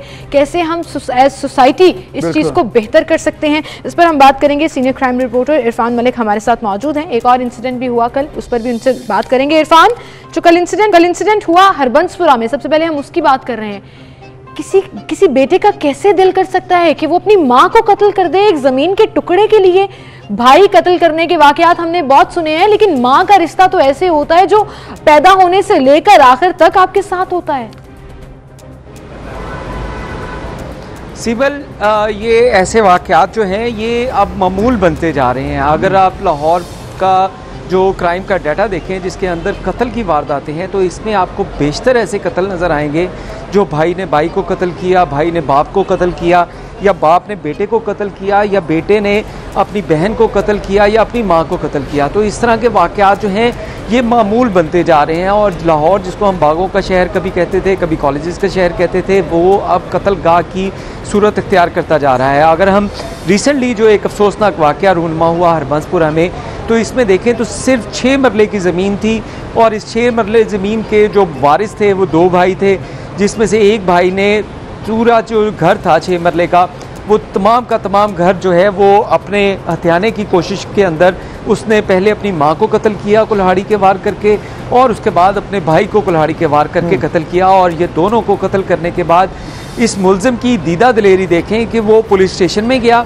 पुलिस स्टेशन में जाके उसने इस बात का एतराफ़ किया कि उसने अपनी माँ और भाई को कत्ल कर दिया है। उसके बाद जब पुलिस वहाँ पे पहुँची तो उसकी बात की तस्दीक हुई, और दोनों जो थे उनकी लाशें खून में लथपथ थी। उनको फौरी तौर पे रेस्क्यू करने की कोशिश की गई, लेकिन हॉस्पिटल पहुँच के डॉक्टर्स ने बताया कि ये एक्सपायर हो चुके हैं। पुलिस ने मुलजिम से जो कुल्हाड़ी थी जिसमें आला कत्ल था वो बरामद किया, और मुलजिम ने इस बात का जो अल-अलान इतराफ़ किया कि उसने जायदाद के लिए अपनी माँ को मारा, क्योंकि उसका भाई जो था वो नहीं चाहता था कि उसको ये तमाम जो घर था वो दे दिया जाए। इसमें आपको बताएं कि हमारी जो वैल्यूज़ हैं उसमें भी इस हद तक जो है वो गिरावट आती जा रही है कि कोई भी अब इस तरह के वाक़यात को छुपाने की बजाय जो ओपनली वो इस बात का ऑन कर रहा है, और मेरे ख्याल में ऐसे इतराफ़ करने के बाद इरफान कोई गुंजाइश नहीं रह जाती, सख्त से सख्त सजा मिलनी चाहिए, कैफे किरदार तक पहुंचाना चाहिए ऐसे घिनौने इकदाम करने वालों को। इसके साथ साथ अगर दूसरा एक और वाक़या जो कि हम डिस्कस करना चाह रहे थे आपसे, जो लाहौर में ही पेश आया है, 15 साल लड़के ने एक लड़की के मामले पर 14 साल लड़के को कत्ल कर दिया। वो लड़का भी एतराफ़ जुर्म कर चुका है। ये भी एक और दर्दनाक वाक़या पेश आया है। इसके बारे में बताइएगा, ये हुआ क्या था और अब पुलिस कहाँ तक पहुँची है, कैसे इसका चालान पेश किया जा रहा है? जी अबूज़र, देखें जो इससे पहले जो वाक़या पेश आया था ये कल का वाक़या था, जिसमें बेटे ने अपनी माँ और बहन को अपने भाई को कत्ल किया। इसी तरह का एक वाक़या जो है वो पेश आया जिसमें एक दोस्त ने अपने एक दोस्त को कत्ल किया, और उसकी वजूहात ये थी कि वो शादी करना चाहता था, और ये दोनों माइनर थे। 14 साल लड़के को कत्ल किया गया, और कातिल जो था वो 15 साल का था। और कातिल से जब इस हवाले से तहकीकात की तो ये पता चला कि जो मकतूल था वो फैसलाबाद से यहाँ पे आया हुआ था, उसका किसी के साथ यहाँ पे दुश्मनी नहीं थी। अचानक उसकी जो वो लापता होता है, और जब उसको ढूंढा जाता है तो वो एक अंडर कंस्ट्रक्शन जो बिल्डिंग है उसके बेसमेंट में वो पाया जाता है। जब उसको तहकीकात की जाती है, पता चलता है, तो वो एक 15 साल का नौजवान जो है वो सामने आता है। जब उससे तहकीकात की जाती हैं तो वो बताता है कि वो मकतूल की कज़न के साथ शादी करना चाहता था, लेकिन उसके पेरेंट्स जो थे वो नहीं मान रहे थे, और वो लड़की जिसके साथ वो शादी करना चाहता था उसकी शादी मकतूल के साथ होनी थी। और इसी बिना के ऊपर उसने अपने दोस्त और उस अपने रकीब को उसने छुरी के वार करके उसका गला काट दिया। और 15 साल का लड़का इतना जो जुर्म करने के बाद आराम से उसने पुलिस के सामने कन्फेस भी किया, और जो थाने के अंदर उसने ये बयान दिया कि वो उस लड़की से शादी करना चाहता था, लेकिन आप यकीन करें इरफान, मैं परेशान हो गई उसकी वो कन्फेशन वाली वीडियो देखकर कि किस कदर कॉन्फिडेंस के साथ वो लगा हुआ है, बता रहा है कि हाँ जी मैंने मार दिया, मैं शादी करना चाहता था, काज से बाहर वो शादी नहीं करते थे। मतलब मुझे तो कसम से एकदम से मेरे रोंगटे खड़े हो गए कि हम किस तरफ जा रहे हैं। लेकिन वहीं पर जहां आपने कहा कि हमारा बागों का शहर, कॉलेजेस का शहर लाहौर मेट्रोपॉलिटन सिटी अब क्राइम का गढ़ बन चुका है, तो फिर पुलिस की कारकर्दगी के ऊपर सवालिया निशान आते हैं। लेकिन जब भी हम पुलिस डिपार्टमेंट की तरफ देखते हैं, ट्रांसफर पोस्टिंग के अलावा कुछ बेहतरी नजर ही नहीं आती है, कुछ इस्लाहात की तरफ जाया नहीं जाता। इसको यहाँ से उठा के यहाँ लगा दे, इस डिवीजन से उठा के उस डिवीजन में लगा दे। क्या आपको लगता है इससे फर्क पड़ता है? सीबल, आपकी बात बिल्कुल दुरुस्त है कि हमारा माशरा जो है वो इतनी जो है वो गिरावट की तरफ जा रहा है कि एक नौजवान जो बच्चा है जिसकी उम्र अभी 15 साल है, उसका आईडी कार्ड नहीं बना, वो बालिग नहीं है, उसने शादी के लिए शादी से इनकार के ऊपर अपने रकीब को कत्ल किया। इधर एक शख्स अपनी माँ और भाई को कत्ल कर दिया। और इस तरह के वाक़यात जो हैं वो रोज़ ब रोज़ बढ़ते जा रहे हैं। और उसकी शायद वजूहात ये हैं कि लोगों को मालूम है कि उनके साथ पुलिस या कानून जो है वो क्या करेगा। अब उनके केसेस जो हैं वो चलते जाएंगे, अदालतों में केसेस चलते जाएंगे। और ख़ानदानी दुश्मनी के अंदर खसूसी तौर पे जब ये गैरत के कत्ल किए जाते हैं तो उसमें मेजॉरिटी कत्ल ऐसे होते हैं जिसमें एंड सेल के ऊपर जो है सुलह होती है। तो इस वजह से शायद लोगों को मालूम है कि किसी जगह के ऊपर पैसा चल जाएगा, किसी जगह के ऊपर ताल्लुकात चल जाएंगे, या कानून के अंदर इस कदर सुखम है कि उनको सजाएं नहीं हो पाएंगी। इसी वजह से इतनी दीदा दिलेरी के साथ लोगों के कत्ल हो रहे हैं। लोग इस बात का बरमला ऐलान भी कर रहे हैं कि हमने कत्ल किया। आप अगर सोशल मीडिया के ऊपर देखें तो आपको कई ऐसी वीडियोस नज़र आएंगी जिसमें नौजवान जो है वो वेपन कैरी करते हुए उसको बरमला जो है उसका इजहार कर वो वेपन कैरी कर रहे हैं। ठीक, लेकिन ऐसा होना नहीं चाहिए इरफान। और शुक्रिया आपका, आपने तमाम डिटेल्स बताई। और ऐसा इसलिए नहीं होना चाहिए कि लोगों को सिस्टम पर एतमाद होना चाहिए, लेकिन सिस्टम खुद ही शेकी हो तो फिर कैसे वो अपनी ना सिर्फ रिट कायम करेगा बल्कि क्राइम को कंट्रोल करने में पुलिस डिपार्टमेंट अपना बिल्कुल। और सिर्फ तबादलों से काम नहीं चलना जी। पुलिस एहलकारों को, पुलिस अफसरान को ये चाहिए कि काम पर तवज्जो दें। अगर एक जगह से दूसरी जगह तबादला हुआ, दैट डजंट मीन कि वो परफॉर्म कर पाएंगे या वो पहले परफॉर्म नहीं करे थे तो आगे जाके परफॉर्म करेंगे। और बहुत शुक्रिया इरफान मलिक। इसी तरह आपने कहा कि सिस्टम के हवाले से बहुत से तहफ़्फ़ुज़ात होते हैं लोगों को। एक और सिस्टम भी चल रहा है, एजुकेशन सिस्टम हमारे मुल्क में, और उसमें कुछ ये प्रॉब्लम्स हैं कि जब आप एजुकेशन अपनी कंप्लीट करते हैं तो उसके बाद आप चाहते हैं कि अगर आपने अच्छी डिग्री ली है तो अच्छी जॉब भी मिले। लेकिन पाकिस्तान में गुज़िश्ता चंद सालों से चूँकि इकनॉमिक क्राइसिस भी रहा, ऊपर से कोविड भी हुआ, तो फिर पॉसिबल नहीं होता। और वो जो सूरत हाल है उसमें आपको इम्प्रोवाइज़ करना पड़ता है और नए नए आइडियाज़ लेके आने पड़ते हैं कि अगर आपके पास अच्छी डिग्री भी है तो ये ज़रूरी नहीं है तो आपको अच्छी जॉब मिले, और कुछ और भी करना पड़ सकता है, कुछ और भी करना पड़ सकता है जी। आप इम्प्रोवाइज़ करते हैं, लेकिन अफसोस होता है कि जब आप पर्टिकुलर किसी डिग्री को हासिल करने के बाद भी कुछ कॉर्पोरेट जॉब जो है वो उस तरह से ना कर सकें। हमारे साथ आज एक ऐसे ही गेस्ट मौजूद हैं जो कि MBA डिग्री होल्डर हैं। उन्होंने MBA किया, लेकिन अभी इस्लामाबाद में उन्होंने अपना आइडिया, अपना बिजनेस जो है वो लॉन्च किया और वड़ा पाव सेल करते हैं इस्लामाबाद में। अबू बकर हमारे साथ मौजूद हैं, उनसे हम बात करेंगे। अस्सलाम वालेकुम अबू बकर।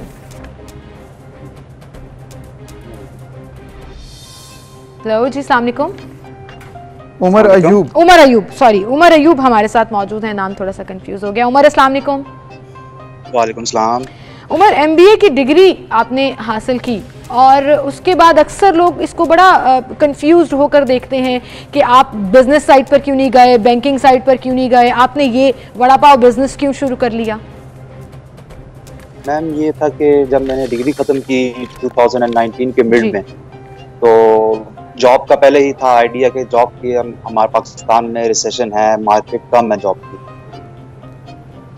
तो बिजनेस से रिलेटेड के बैकग्राउंड थोड़ा बिजनेस से है तो कुछ नई चीज लाने का था प्लान। तो फर्दर जॉब करेंगे, ट्राई करेंगे डिफरेंट, बट नहीं हो सका पॉसिबल, तो फिर कुछ नया इनोवेटिव क्रिएटिव आइडिया लेके आना था। कोई ऐसी चीज लानी थी मार्केट में जो नहीं अवेलेबल, इंडी इस्लामाबाद के लोगों के पास नहीं है, यूनिक चीज हो और उसको एक अच्छे तरीके से प्रेजेंट करना। ज़बरदस्त और यूनिक आइडिया है आपका, और आपका जो नाम है, जो कि आपने अपने स्टॉल का नाम रखा है, वो भी यूनिक है कि MBA वड़ा पाव। तो ये एक अच्छी चीज़ है कि आपने अपने मुश्किल हालात में जब जॉब नहीं मिली थी तो आपने उसको इम्प्रोवाइज़ किया, अपने आइडियाज़ को लेकर आए, मार्केटिंग स्ट्रेटजी लेके आए। तो ये बताएं उमर, अब जब आपने ये सोचा कि वड़ा पाव लेके आएंगे तो कुछ आपकी फैमिली ने सपोर्ट किया, क्या सोचा आपने, आइडियाज़ कैसे आए, उसकी रेसिपीज़ कैसे जनरेट की, फिर उसके हवाले से होता है ना कि मैं कितना काम करूँ, क्या बड़े लेवल पर करूँ या छोटा सा स्टॉल लगाऊँ, ये तमाम जो मुश्किल मराहल होते हैं कोई भी काम करना शुरू करने से पहले, वो कैसे तय किया आपने? सर बेसिकली मैंने इस पे तकरीबन 3 से 4 महीने लगे हैं इसकी R&D करने में।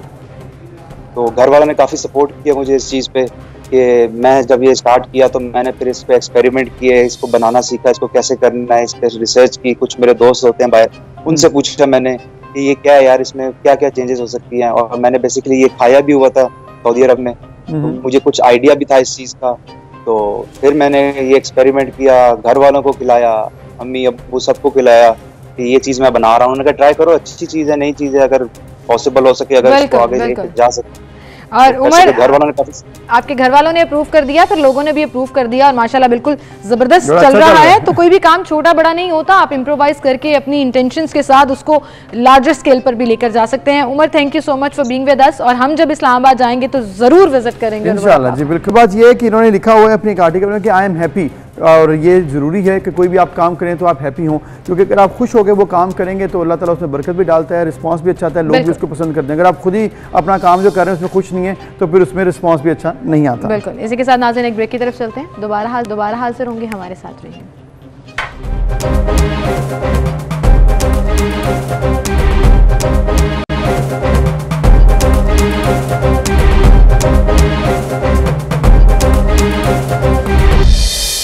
Welcome back. एक बार फिर से आपको खुशामदीद कहेंगे नाज़रीन। जब भी हम बात करते हैं एडमिनिस्ट्रेशन चीज़ों को बेहतर करने की, बहुत से चैलेंज हमारी एडमिनिस्ट्रेशन को फेस करने पड़ते हैं, जहां हम कोविड से लड़ रहे हैं। ख़ास तौर पर जब हम हेल्थ सेगमेंट और किसी पर्टिकुलर शहर की एडमिनिस्ट्रेशन की बात करते हैं तो वहीं पर अब डेंगू जो है उसने भी सर उठाना शुरू कर दिया है, और इसका वायरस जो है वो अपने डंग लाहौरियों को मुसलसल दे रहा है, क्योंकि सबसे ज़्यादा नंबर्स लाहौर में। बिल्कुल, ये बड़ी परेशानी की बात है, और ये देखना होगा डिस्ट्रिक्ट गवर्नमेंट को कि कैसे वो इसको मैनेज कर रही है, क्योंकि ये ना हो कि ओवर शेडो हो जाए कोरोना की वजह से। तो क्योंकि केसेस भी रिसेंटली नंबर्स में इजाफा हुआ है, लोग चाह रहे हैं कि इससे अवेयरनेस किस तरह से फैली जा रही है और किस तरह से इसके जो सुपरविजन है वो हो रही है। तो हम जानेंगे, हमारे साथ मौजूद हैं उमर शेर चट्टा साहब, जो कि डिप्टी कमिश्नर लाहौर हैं और न्यूली अपॉइंटेड हैं।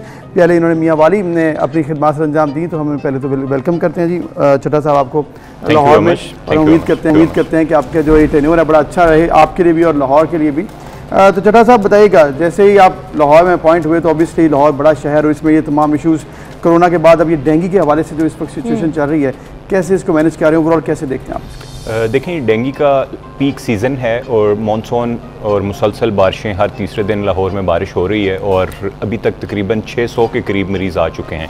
हमारी 3500 टीम्स हैं जो लाहौर को 7 डेज़ में तमाम घरों को डोर नॉक करके स्वीप करती हैं। हमारे बहुत लार्वा पॉजिटिव साइट्स आ रही हैं विच शोज़ के there is a spike in number of patients.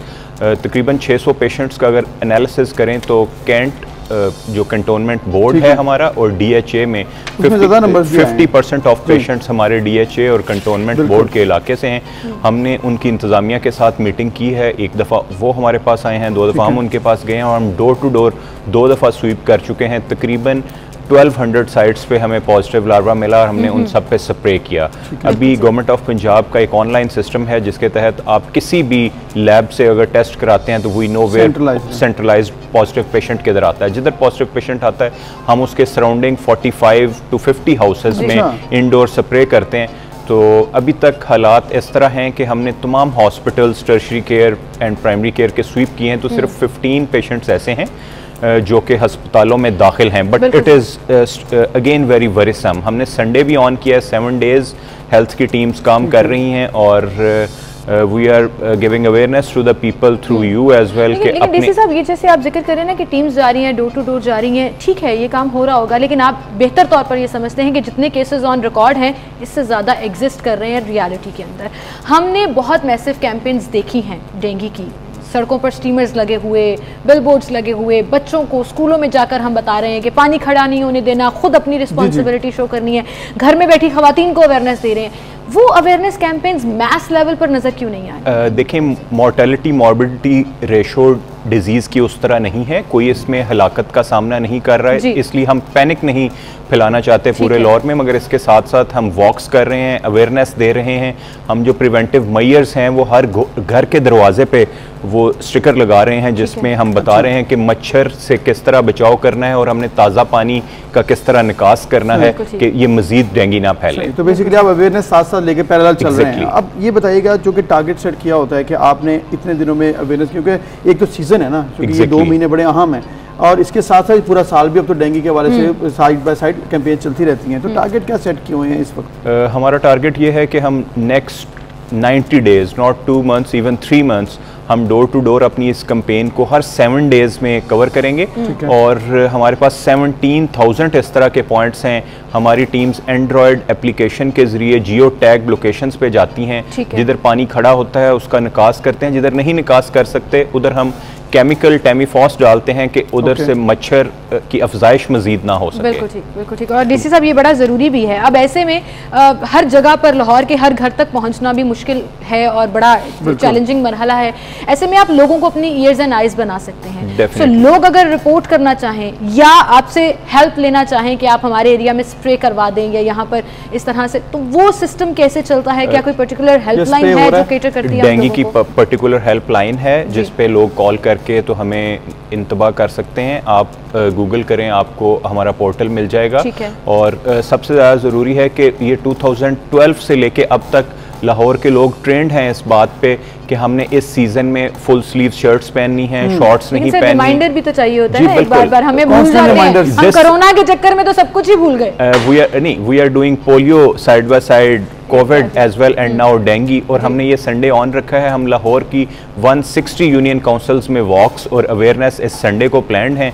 हमारी तमाम टीम्स, तमाम सोशल मोबिलाइजर्स, तमाम पॉलिटिशियंस को लेके लोगों को अवेयर करेंगी इस संडे के डेंगी की एहतियात किस तरह करनी है। एहतियात किसे करनी है ये गवर्नमेंट का काम है बताना, लोगों का काम है फॉलो करना। लेकिन आपने देखा है पाकिस्तान की आवाम उतनी ज़्यादा रिस्पॉन्सिव नहीं होती है जब आपको प्रॉपर एक स्ट्रिक्ट एक्शन करना पड़े तो बात है। जैसे कोरोना में हमने देखा SOP से फॉलो नहीं कर पाए। अब ये टारगेट पूरा करना कि लोग फॉलो करें, क्योंकि लापरवाही ऊपर से लाहौर ये तो आपको पता है वैसे थोड़े रिलैक्स होते हैं, तो इनके लिए आपने माइंड बना लिया कि उन्होंने उतनी बात इतने आराम से सुननी नहीं है। जो कमर्शियल साइट्स हैं उस पे हम इन्फोर्समेंट डेंगी रेगुलेशंस की पुलिस के ज़रिए और अदालती कार्रवाइयों के ज़रिए भी कर रहे हैं। मगर जो रेजिडेंशियल इंसदादे डेंगी जो रेजिडेंशियल प्लेसेस हैं उधर अभी भी हम एडवाइजरी रोल में रहते हैं। हम लोगों को बहुत ज़्यादा तंग नहीं करना चाहते। तो हमारी पूरी कोशिश है कि हम स्वीपिंग एक्टिविटी से ऑल लाहौर में डेंगी की पॉजिटिव जो साइट्स हैं उनका ख़ात्मा करें और इसको डिजीज़ आउटब्रेक या एपिडेमिक बनने से उससे रोकें, कंट्रोल कर सके। मतलब वो पीक देखने में ना आए जो हमें शुरू के दिनों में 2012 और 13 में आई। डीसी साहब वहीं पर जैसे आपने जिक्र किया, ये बड़ा अच्छा एक सजेशन भी हो सकता है और लोग इस पर बात भी कर रहे हैं कि पोलियो कैंपेन चल रही है, आप सेंट्रलाइज भी कर सकते हैं कि वो टीमें जो डोर टू डोर जा रही हैं वो साथ ही में एज साइड लाइन ये भी चेक कर लें कि पानी खड़ा है या नहीं खड़ा, तो एक मैन पावर भी बढ़ जाती है। ऑब्वियसली ओवर बर्डन तो नहीं होगा बट एक टेक्निकल तरीके से इस चीज़ को सेंट्रलाइज भी किया जा सकता है। ये बड़ा एम्बिशियस टारगेट है। देखें पोलियो का 18,75,000 बच्चों को उन्होंने पोलियो के कतरे पिलाने हैं और जो टीम सुबह निकलती है वो तकरीबन 100+ हाउसेज को जाती है। कुछ हाउस लॉक होते हैं, कुछ में बच्चे नहीं होते, तो वो सुबह 8 बजे जो पोलियो की टीम चलती है वो 10 बजे तक तकरीबन चलती है। और डेंगी की एक्टिविटी तकरीबन हर घर पे अलहदा 30 मिनट्स 20 मिनट्स लगते हैं। का मुश्किल है but we are on 4th day of polio from tomorrow, it's last day, then we are dedicated for dengue only। अच्छा चटा साहब, अब एक चीज़ और बड़ी इंपॉर्टेंट जो कि लोगों को अवेयरनेस देना वो हमने भी देनी है, आप भी उस पर काम कर रहे हैं, एक्शंस भी लेते हैं। अब एक मामला जिस पर अब लोगों की रिपोर्टिंग के हवाले से है, ये पहले भी हमने देखा था कि ये एक रिपोर्ट भी आई थी पहले कि शायद इदाद-ओ-शुमार में कुछ कमी देखी गई थी या उसमें नेग्लिजेंस भी आई थी। अब आपने कहा डाटा सेंट्रलाइज्ड हो गया, क्या ये क्रॉस चेक हो गया कि छोटी लैब्स ऐसी भी होती हैं जो कि गली मोहल्लों में होती हैं, वो भी आप तक ये तमाम फैक्ट्स पहुँचा रही हैं और स्टैटिस्टिक्स पहुँचा रहे हैं, ये उसमें कोई प्रॉब्लम है? हमने हेल्थ केयर कमीशन बोर्ड किया हुआ है, वो प्राइवेट इंडिपेंडेंट अदारा है। वो तमाम जनरल प्रैक्टिशनर्स, स्पेशलाइज्ड हेल्थ और प्राइमरी के हस्पताल और तमाम लैब्स को इंडिपेंडेंटली रिपोर्टिंग का बता रहा है। फिर हम खुद लोगों के पास जा रहे हैं, डोर टू डोर जा रहे हैं। अगर किसी हाउस में पेशेंट को सिर्फ बुखार है, अगर उसका डेंगी पॉजिटिव नहीं आया, हम फिर भी रिस्पॉन्स कर रहे हैं कि मॉस्किटो शुड बी एरेडिकेटेड। तो इसमें आपके ज़रिए मैं लोगों को भी ये करना चाहूँगा कि सुबह और शाम के औकात में डेंगी के मच्छर से बचें एंड मॉस्किटो रिपेलेंट यूज़ करें और फुल स्लीव्स शर्ट्स, शलवार कमीज़ अपने आप को ढांप के रखें, स्पेशली सुबह और शाम के औकात में। जो लोग सुबह सैर पे जाते हैं वो भी इस चीज़ का ख़ास ख्याल रखें कि वो अगर किसी ऐसे मच्छर ने उन्हें काटा जो पहले डेंगी पॉजिटिव पेशेंट को काटा हुआ है तो वो बीमारी को उनमें मुंतकिल करने का वो जरिया मच्छर कैरियर होता है जो कि डेंगू वाले पेशेंट को लेकर दूसरी तरफ मुंतकिल कर सकता है। डॉक्टर साहब, हमारे अब दिल्ली गेट, टक्सैली गेट और जितना अंदरून साइड का एरिया है जिसमें इस्लामपुरा भी है, बिलालगंज भी है, ये वो एरियाज़ हैं जहाँ से अब केसेस सामने आ रहे हैं और आपको पहले ही पता है कि ये बड़ा कंजेस्टेड एरिया है।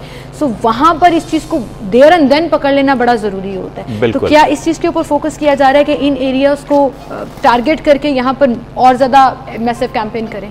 बिल्कुल, हमने ग्राउंड लेवल पे फोकस किया हुआ है, मगर फिर भी दातागंज, बख्श टाउन, रावी टाउन में पेशेंट्स कम हैं। ऑल्दो ये कंजेस्टेड इलाके हैं और ये अर्बन इलाकों की बीमारी है। हमें ज़्यादा प्रॉब्लम डीएचए और कैंट और डिफेंस से आ रहा है क्योंकि ओपन प्लॉट्स हैं, कंस्ट्रक्शन साइट्स हैं, बेसमेंट्स हैं, लेबर बाहर से आई हुई है, वो लेबर उसी जगह पे काम करती है जिधर पानी खड़ा हुआ है। उनसे वो मरीज खुले इलाकों में ज्यादा प्रॉब्लम आ रहा है जो कि हमारे पेरियर बने इलाके हैं। ये तो स्टैटिस्टिक्स आप देख भी रहे होंगे, ऑब्जर्व भी करेंगे, रिस्पांस भी उसके अकॉर्डिंगली एरिया टू एरिया होगा। बिल्कुल, हमने स्ट्रेंथन किया उन इलाकों में, टीमें ज्यादा बढ़ाई हैं। जबरदस्त। तो चड्ढा साहब, अब चूंकि डेंगू के हवाले से इस वक्त लोग भी तशवीश का शिकार हो जाते हैं, आप as a district government deputy commissioner Lahore हैं, लोगों को पैगाम दें, बताएं, मैसेज दें और उन्हें बताइए हमारे इस प्लेटफॉर्म से कि लोगों ने कैसे बचना है और पैनिक नहीं करना साथ साथ। बिल्कुल, बहुत मशकूर हूँ कि आपने मुझे मौका दिया। लाहौर के तमाम लोग इस बात को जानते हैं कि हमने मच्छर से सुबह और शाम के औकात में बचना है, फुल स्लीव्स पहननी है, अपने बॉडी को ढांप के रखना है और मॉस्किटो रिपेलेंट यूज़ करना है। अगर किसी को बुखार होता है तो वो सिर्फ कोविड अपने जहन में ना रखे, उसको में भी अपने मुआलिज से वो रब्ता करे, हमारे अपने मुआलिज से रब्ता करे और फिर वो अपना टेस्ट कराए कि वेदर इट इज़ डेंगू और वेदर इट इज़ कोविड। अगर 600 मरीज़ आ गए हैं तो 600 मरीज़ों को अगर फिर हम मच्छर दोबारा काटता है और वो उनकी फैमिली में या अपने नेबरहुड में वो करता है तो हमने उस चेन को ब्रेक करना है। This is very important. जी साहब, बहुत शुक्रिया आपका, आप हमारे साथ मौजूद थे। Good luck for this task. अगले 90 डेज जो हैं वो बड़े इंपॉर्टेंट होने वाले हैं क्योंकि चैलेंजेस भी आएंगे, आपको बहुत से रेजिस्टेंस भी आएगी, लेकिन आपने अपना काम जारी और सारी रखना है ताकि लोग जो है वो अपनी हेल्दी जिंदगी। हमारा वक्त आज के लिए खत्म हो चुका है, इंशाल्लाह कल मिलेंगे, अपना ख्याल रखिएगा, अल्लाह हाफ़िज़।